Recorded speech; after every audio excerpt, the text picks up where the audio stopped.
যে নামাজ পড়ি, এমন 17 প্রকার নামাজি আছে যে নামাজ পড়েও সে জান্নাতে যেতে পারবে না, নামাজ পড়ার পরেও সে জাহান্নামে যাবে। এখন যদি এর মধ্যে থেকে এমন হয় যে নামাজ পড়লো না, তার তো জান্নাতে যাওয়ার প্রশ্নই আসে না, কারণ হাসরের ময়দানের ভিতরে সর্বপ্রথম হিসাব নেওয়া হবে নামাজের। যার নামাজ ঠিক তার সব আমল ঠিক, যার নামাজ ঠিক নাই তার কোনো আমলই ঠিক নাই। এই নামাজিদের মধ্যেও আবার কিছু মানুষ এমন থাকবে যারা নামাজ পড়বে, নামাজ পড়ার পরেও এই নামাজ তাকে জান্নাত পর্যন্ত নিতে পারবে না, সে জাহান্নামী হয়ে যাবে। সেই সমস্ত অপরাধগুলো কি কি? এমন 17টা প্রকার আছে। এই 17টা প্রকার নিয়ে আজকের আমরা আলোচনা করব। আজকের আমরা 7টি প্রকার আলোচনা করব। তো নামাজ একটি গুরুত্বপূর্ণ ফরজ ইবাদত। এই ইবাদত কবুল হওয়ার উপর অন্যান্য ইবাদত গুলো আল্লাহ রাব্বুল আলামিনের কাছে গ্রহণযোগ্য হবে। দুনিয়ার মধ্যে এমন কিছু হতভাগা ব্যক্তি আছে যারা নামাজ পড়ে, নামাজ পড়েও তারা জান্নাত পর্যন্ত পৌঁছতে পারবে না, দুনিয়ার জীবদ্দশায় তাদের মাঝে কিছু খারাপ গুণ থাকার কারণে। এর মধ্যে এই যে খারাপ গুণগুলো আছে, এই গুণগুলোর ভিতরে সর্বপ্রথম কি গুণ? যারা হারাম খাদ্য যারা গ্রহণ করে, যারা হারাম খায়, হারাম মাল যারা উপার্জন করে, এই যত নামাজ পড়ুক এই নামাজ তাকে জান্নাত পর্যন্ত নিয়ে যাবে না। সূরাতুল বাকারার 172 নম্বর আয়াত, আয়াতের মাঝে আল্লাহ রাব্বুল আলামিন বলেন, ইয়া আইয়ুহাল্লাযীনা আমানু কুলু মিন তাইয়্যিবাতি মা রাযাকনাকুম ওয়াশকুরু লিল্লাহি ইন কুনতুম ইয়্যাহু তা'বুদুন। আল্লাহ রাব্বুল আলামিন বলেন, হে ঈমানদারগণ, আমি তোমাদেরকে যে রিজিক দান করেছি এই রিজিক থেকে তোমরা হালাল খাবারগুলো তোমরা গ্রহণ করো। ওয়াশকুরু লিল্লাহি, এবং আল্লাহর জন্য তোমরা শুকরিয়া আদায় করো। ইন কুনতুম ইয়্যাহু তা'বুদুন, যদি তোমরা তারই ইবাদত করে থাকো। তাহলে যদি আমরা আল্লাহ রাব্বুল আলামিনের ইবাদত করে থাকি, তাহলে আল্লাহ রাব্বুল আলামিন বলেন, বান্দা তুমি তো দুনিয়াতে গেছো আমার ইবাদতের জন্য, যদি তুমি প্রকৃতপক্ষে আমার ইবাদত করে থাকো তাহলে জমিনের ভিতরে যত হালাল খাবার আছে, হালাল খাদ্য আছে, এগুলো তুমি গ্রহণ করো, এগুলো খাও, আর খেয়ে তুমি আমার শুকরিয়া আদায় করো। মিশকাত শরীফের হাদিস, এই হাদিসটি বর্ণনা করেছেন হযরত আবু হুরায়রা রাদিয়াল্লাহু তাআলা আনহু। عن أبي هريرة رضي الله عنه قال قال رسول الله صلى الله عليه وسلم, হযরত আবু হুরায়রা রাদিয়াল্লাহু তাআলা আনহু থেকে বর্ণিত, তিনি বলেন, আল্লাহ রাসূল সাল্লাল্লাহু আলাইহি ওয়াসাল্লাম বলেন, ইয়াতি আলান নাসি জামানুন, আল্লাহর নবী সাল্লাল্লাহু আলাইহি ওয়াসাল্লাম বলেন, মানুষের কাছে এমন একটি জমানা আসবে, লা ইউবালিল মারউ মা আখাযা মিনহু আমিনাল হালালি আম মিনাল হারাম। আল্লাহর নবী বলেন, মানুষ সম্পদ অর্জন করবে, সে কোনো পরোয়া করবে না তার কাছে যে খাবারটা আসলো, তার কাছে যে সম্পদটা আসলো, এটা হালাল নাকি হারাম, এটার কোনো পরোয়া করবে না। সম্পদ তার কামাই করা দরকার, কোনটা হালাল কোনটা হারাম এটা তার ধার ধারবে না। আল্লাহর নবী বলেন, কিয়ামতের আগে এই রকমের একটা জমানা মানুষের মাঝে চলে আসবে। আজকের মানুষ সম্পদ কামাই করছে, সম্পদের পাহাড় গড়ছে, কোনটা হালাল কোনটা হারাম এটার কোনো ধার ধারছে না। নবীজি সাল্লাল্লাহু আলাইহি ওয়াসাল্লাম বলেছেন, এমন জমানা যখন মানুষের কাছে চলে আসবে তখন কিয়ামতের আর বেশি দিন বাকি থাকবে না, কিয়ামতের আগে মানুষের কাছে এমন গজব চলে আসবে। মিশকাত শরীফের হাদিস, এই হাদিসটি বর্ণনা করেছেন হযরত জাবির রাদিয়াল্লাহু তাআলা আনহু। عن جابر رضي الله عنه قال قال رسول الله صلى الله عليه وسلم হযরত জাবির রাদিয়াল্লাহু তাআলা আনহু থেকে বর্ণিত, তিনি বলেন আল্লাহ রাসূল সাল্লাল্লাহু আলাইহি ওয়াসাল্লাম বলেন লা ইয়াদখুলুল জান্নাতা লাহমুন নাবাতা মিনাস সুহতি। আল্লাহ নবী বলেন এমন গোশত যেটা হারাম দ্বারা তৈরি হয়েছে, এমন গোশতের শরীর জান্নাতের ভিতরে প্রবেশ করবে না। ওয়া কুল্লু লাহমিন নাবাতা মিনাস সুহতি, আর প্রতিটি গোশত যেটা হারাম মাল দিয়ে তৈরি হয়েছে কানাতিন নারু আওলা বিহি, সুতরাং জাহান্নাম হলো ওই হারামখোর ব্যক্তির জন্য সবথেকে বেশি উপযুক্ত। হারামখোর ব্যক্তি যারা যারা অবৈধভাবে যারা সম্পদ কামাই করে, কোনটা হালাল কোনটা হারাম এটার তামিজ যারা করতে পারে না, যারা করে না, আল্লাহর নবী বলেন এরা জান্নাত পাবে তো দূরের কথা, এরা শত নামাজ রোজা করুক, হজ যাকাত যত কিছু করুক, কিন্তু এরা তো জান্নাত পাবে দূরের কথা, বরং জান্নাতের ধারে কাছেও যেতে পারবে না। আল্লাহ রাব্বুল আলামিন তো জান্নাত এমন ভাবে তৈরি করেছেন যে 500 মাইল দূর থেকে জান্নাতের ঘ্রাণ পাওয়া যাবে। তা জান্নাত পাবে তো দূরের কথা, জান্নাতের ঘ্রাণও পাবে না, বরং জাহান্নাম হবে তাদের জন্য তাদের জন্য সমচীন জায়গা, তাদের জন্য সব থেকে ভালো জায়গা হবে জাহান্নাম। তাহলে নামাজ পড়ার পরেও যারা হারাম খাবে, এই নামাজ তাকে জান্নাত পর্যন্ত নিবে না। দ্বিতীয় নাম্বার, যারা নামাজ পড়ে, নামাজ পড়ার পরেও যারা এমন অপরাধ, যে অপরাধটা করলে সে জান্নাত পর্যন্ত পৌঁছতে পারবে না, আত্মীয়তার সম্পর্ক ছিন্নকারী। আজকের আমাদের মাঝে এই অভ্যাসটা খুবই বেশি, এই খারাপ গুণটা আমাদের মাঝে খুবই বেশি। কত মানুষ আছে এমন যে আত্মীয়তার সম্পর্ক ছিন্ন করে, ভাইয়ের সাথে ভাইয়ের মিল নাই, বোনের সাথে ভাইয়ের মিল নাই, ভাইয়ের সাথে বোনের মিল নাই, মা বাবার সাথে সন্তানের মিল নাই, সন্তানের সাথে মা বাবার মিল নাই। মা বাবা যাদেরকে মহব্বত করতেন তাদেরকে সন্তান দেখতে পারে না, মহব্বত করতে পারে না। মা বাবার আপনজনদের সাথে সন্তানের মিল নাই, মায়ের আপনজনদের সাথে মেয়ের মিল নাই, সন্তানের মিল নাই।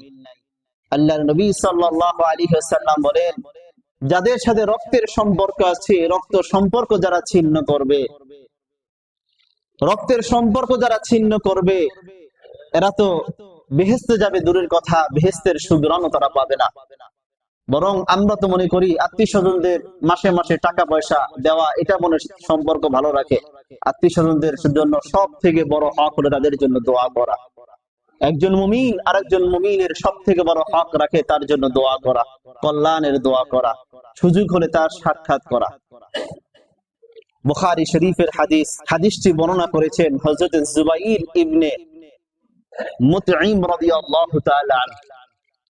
عن زبير بن مطعم رضي الله تعالى عنه قال قال رسول الله صلى الله عليه وسلم হযরত জুবাইর ইবনে মুতঈম রাদিয়াল্লাহু তাআলা আনহু থেকে বর্ণিত, তিনি বলেন قال رسول الله صلى الله عليه وسلم আল্লাহ রাসূল সাল্লাল্লাহু আলাইহি ওয়াসাল্লাম বলেন লা ইয়াদখুলুল জান্নাতা কাতিউন, কোন আত্মীয়তার সম্পর্ক ছিন্নকারী সে জান্নাতের ভিতরে প্রবেশ করবে না।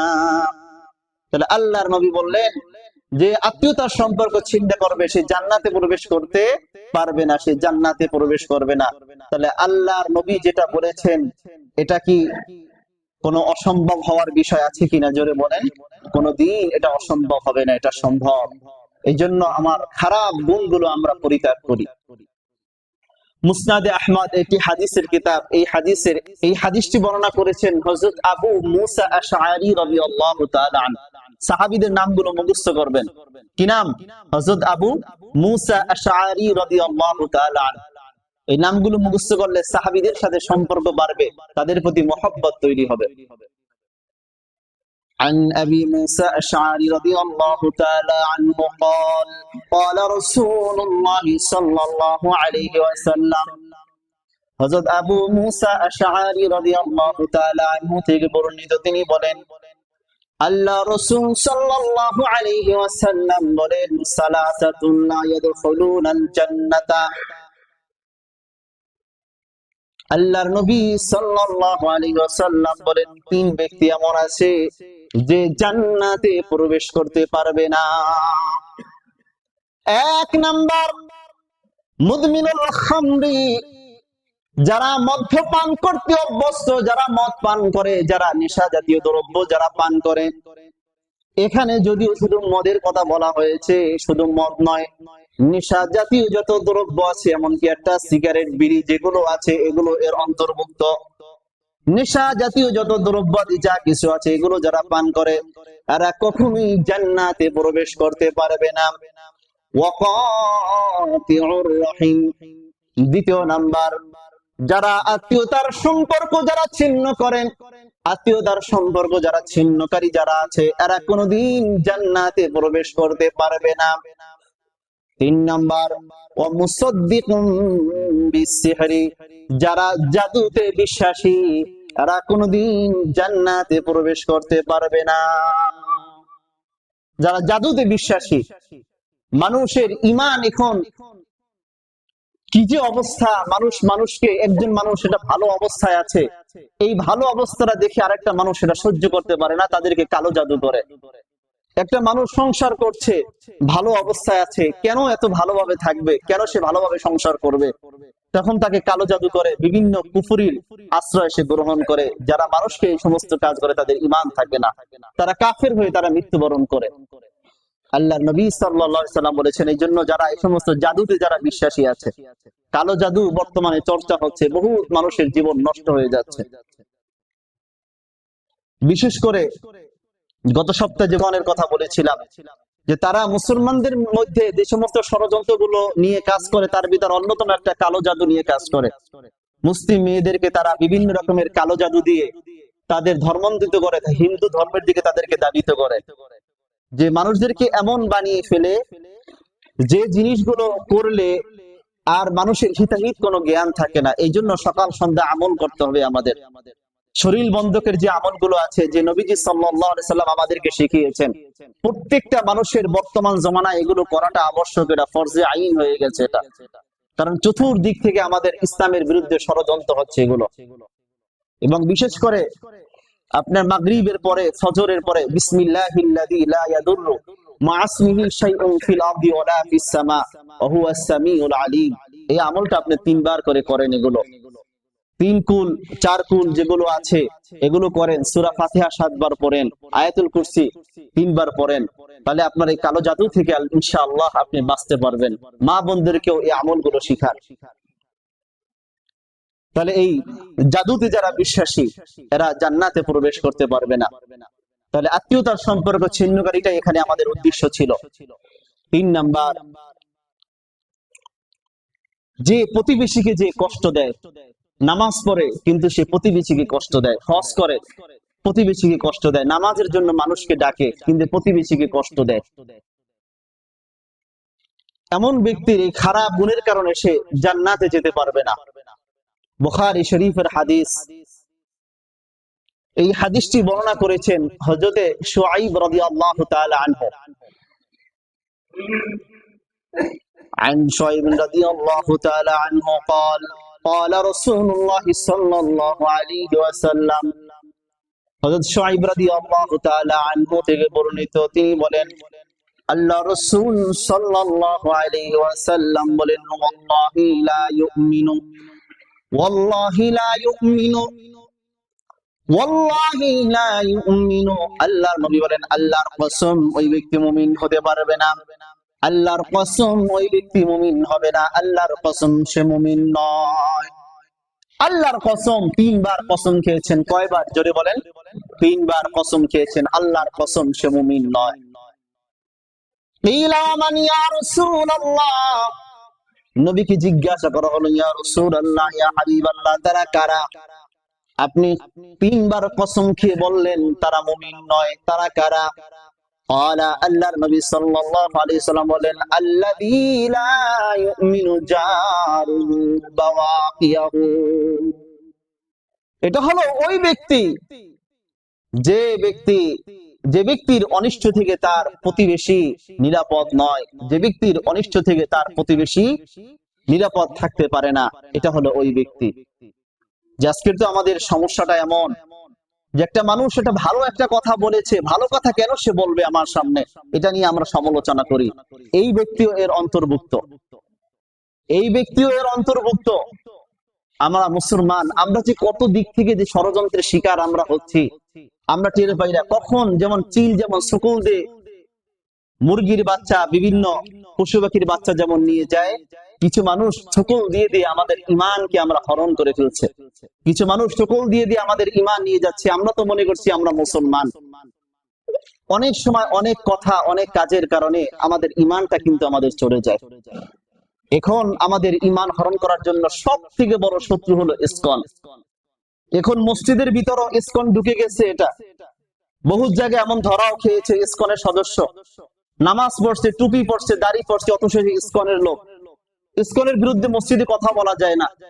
কেন মানুষদেরকে এই বিষয়ে সতর্ক করা হবে? এই জন্য অনেকের খারাপ লাগে। যদি আপনার খারাপ লাগে আপনি বুঝতে হবে আপনি মুসলমানদের দলে নাই, আপনি হিন্দুদের দলে চলে গেছেন।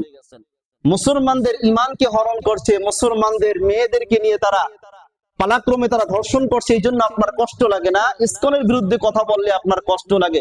ইমানটা আপনার আছে কোথায়? বরং আপনার অবস্থাটা তো এমন হওয়া উচিত যে মুসলমানদের গোরস্থানে আপনাকে দাফন দেওয়া উচিত নয়। কথা বলেন ঠিক কিনা? হিন্দুদের গির্জায় আপনাকে পাঠানো দরকার। আপনি তো মুসলমানই না। ইসকনের বিরুদ্ধে কথা বললে আপনার কষ্ট লাগবে। আপনি মুসলমান বলে আপনি কিভাবে আপনি দাবি করেন যে ইমানকে শেষ করে দিচ্ছে, মুসলমানদেরকে শেষ করে দিচ্ছে? একজন আর দুইজন নয়, যে মুসলমানদেরকে তারা তিলে তিলে তিলে তিলে শেষ করে দিচ্ছে।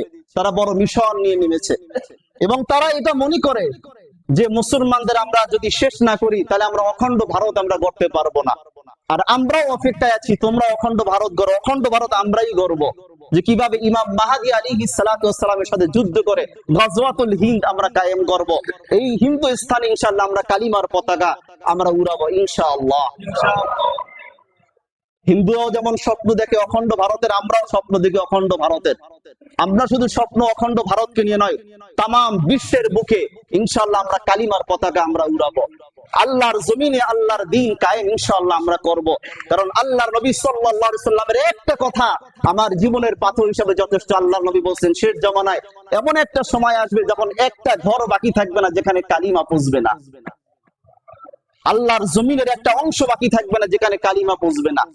এখন তো কালিমা শুধু আমাদের জবানে আছে, আমাদের অন্তরে নাই। আরে ভাই, যদি অন্তরে আমাদের কালিমা থাকতো তাহলে ইসকনের জন্য আমার দরদ লাগে। মুসলমানদের রক্তের কোনো মূল্য আমার কাছে নাই। আমি মুসলমান বলে কিভাবে আমি দাবি করতে পারি? সম্মানিত হাজিরিন, মুসলমানদের জন্য দরদ তৈরি করেন, দরদ তৈরি করেন। মুসলমানদের জন্য চোখের পানি ফেলে কান্না করেন। ফিলিস্তিনের মুসলমানদেরকে ইহুদিরা শেষ করে দিচ্ছে। ভারতের ভিতরে কত মসজিদ গুলো উচ্ছেদ করে দিচ্ছে, মুসলমানদের ঘর বাড়িগুলো জ্বালিয়ে দিচ্ছে।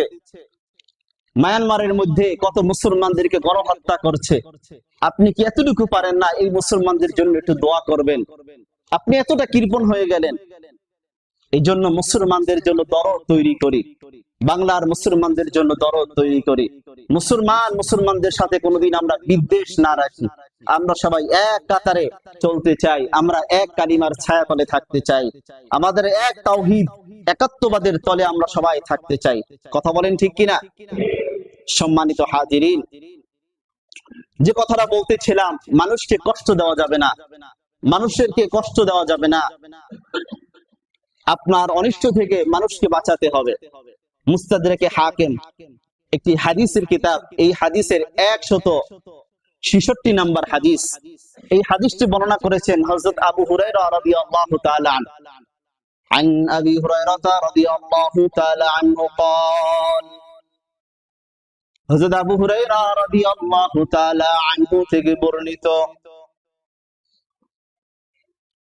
ইয়া রাসূলুল্লাহ, তিনি বলেন আল্লাহর নবী সাল্লাল্লাহু আলাইহি ওয়াসাল্লামকে জিজ্ঞাসা করা হলো, নবীকে বলা হলো, ইন্না ফুলানাতান তুসাল্লিল লাইল, ওগো আল্লাহর নবী, আমাদের সমাজে একজন মহিলা আছে যে রাত্রি বেলায় তাহাজ্জুদের নামাজ পড়ে, অনেক নফল নামাজ পড়ে, নফল ইবাদত বندگی করে, ওয়া তাসুমুন নাহার, আবার দিনের বেলায় নফল রোজাও রাখে। রাতের বেলায় তাহাজ্জুদের নামাজ পড়ে, দিনের বেলায় নফল রোজা রাখে। ওয়া ফি লিসানিহা শাইউন ইউযী জিরানাহা সালিতাতুন।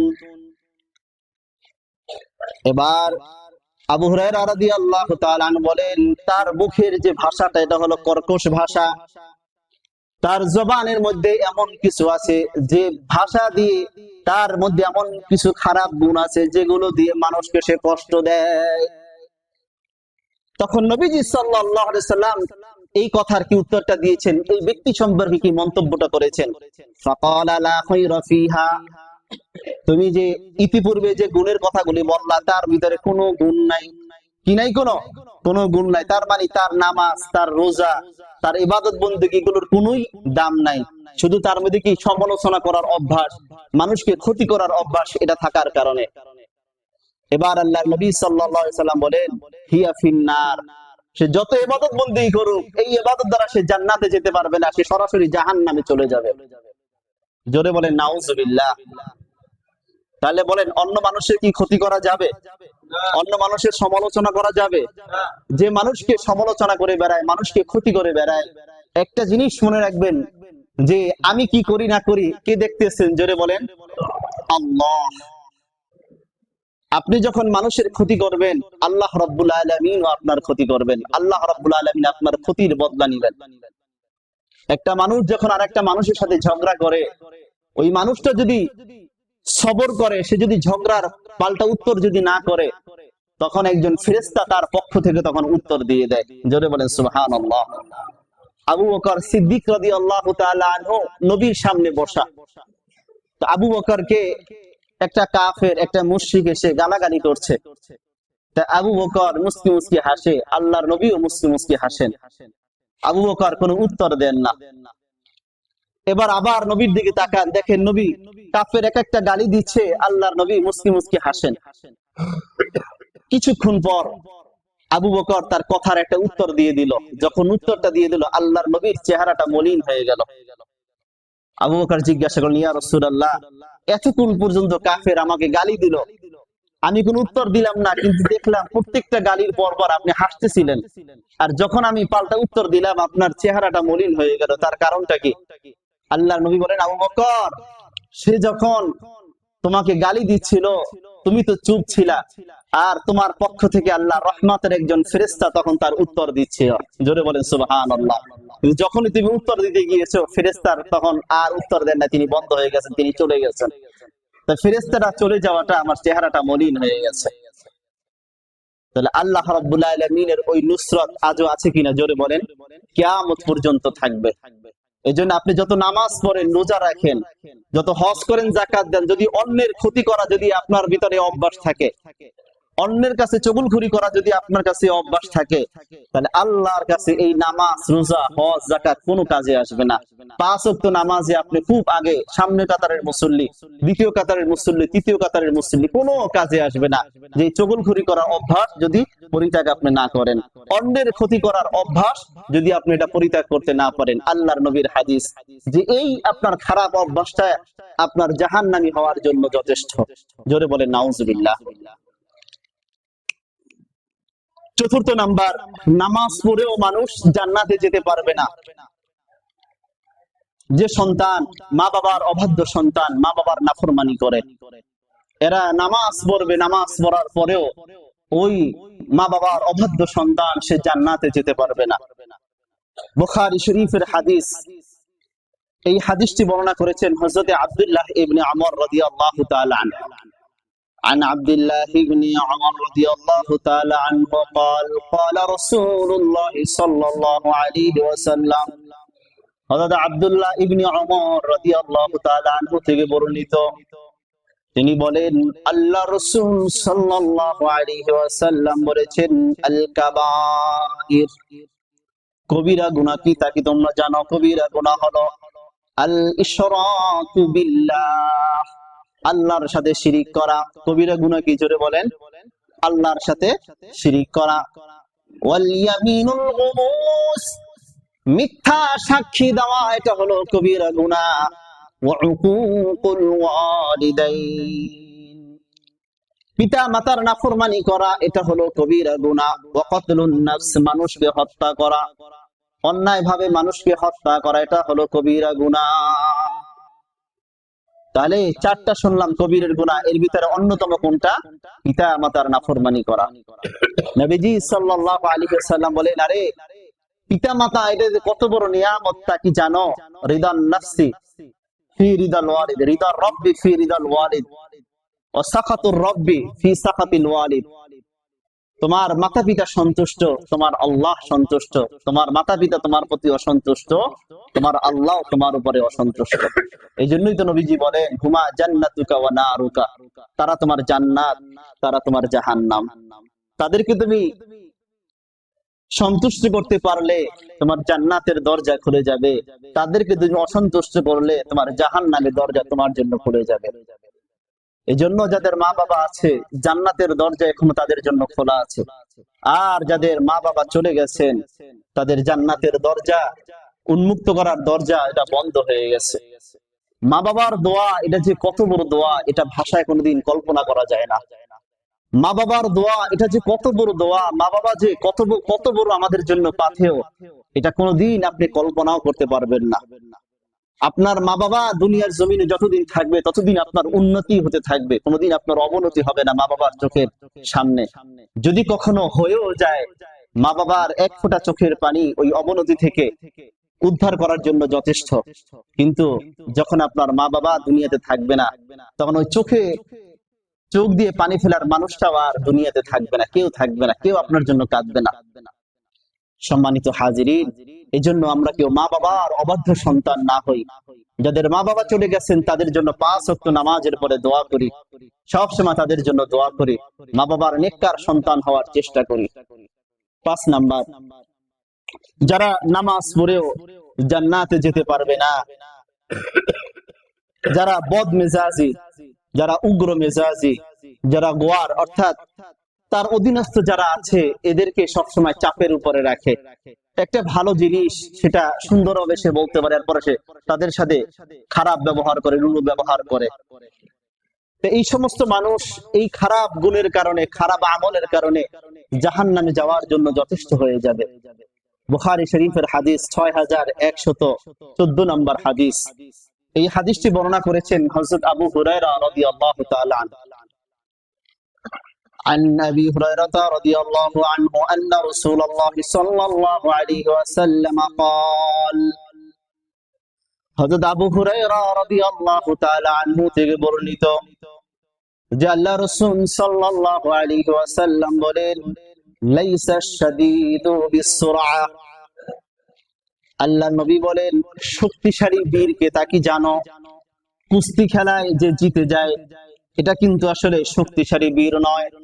আল্লাহ নবী বলেন, ইন্নামাশ শাদীদুল্লাযী ইয়ামলিকু নাফসাহু ইনদাল গাদাব, যে রাগান্বিত অবস্থায় নিজেকে নিয়ন্ত্রণ করতে পারে, এই হলো শক্তিশালী বীর। একই শক্তিশালী বীর, যে রাগের অবস্থায় নিজেকে নিয়ন্ত্রণ করতে পারে। এই জন্য এমন উগ্র মেজাজ পন্থী লোক আমাদের হওয়া যাবে না। নিজের মেজাজকে, রাগকে আমাদের নিয়ন্ত্রণ করতে হবে। 6 নাম্বার, যারা নামাজ পড়েও, ভালো ইবাদত বন্দেগী করেও জান্নাতে যেতে পারবে না। যে সমস্ত সরকার, যারা জনগণের প্রতিনিধি যারা আছেন, তাদের প্রজাদেরকে যারা ধোঁকা দেয় যে এরা কোনোদিন জান্নাতে যেতে পারবে না, ভালো আমল করেও তারা জান্নাতে যেতে পারবে না, নামাজ পড়েও, তাসবিহ তাহলিল তাহাজ্জুদ পড়েও তারা জান্নাতে যেতে পারবে না। বুখারী শরীফের হাদিস। এই হাদিসটি বর্ণনা করেছেন হযরতে মুআকিল ইবনে ইয়াসার রাদিয়াল্লাহু তাআলা আনহু। আন মুআকিল ইবনে ইয়াসার রাদিয়াল্লাহু তাআলা আনহু থেকে বর্ণিত, তিনি বলেন, قال سمعت رسول الله صلى الله عليه وسلم يقول, আমি রাসূলুল্লাহ সাল্লাল্লাহু আলাইহি ওয়াসাল্লামকে আমি বলতে শুনেছি, মা মিন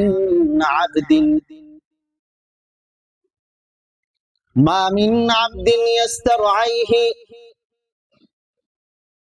রাইয়াতান, আল্লাহর নবী সাল্লাল্লাহু আলাইহি ওয়াসাল্লাম বলেন,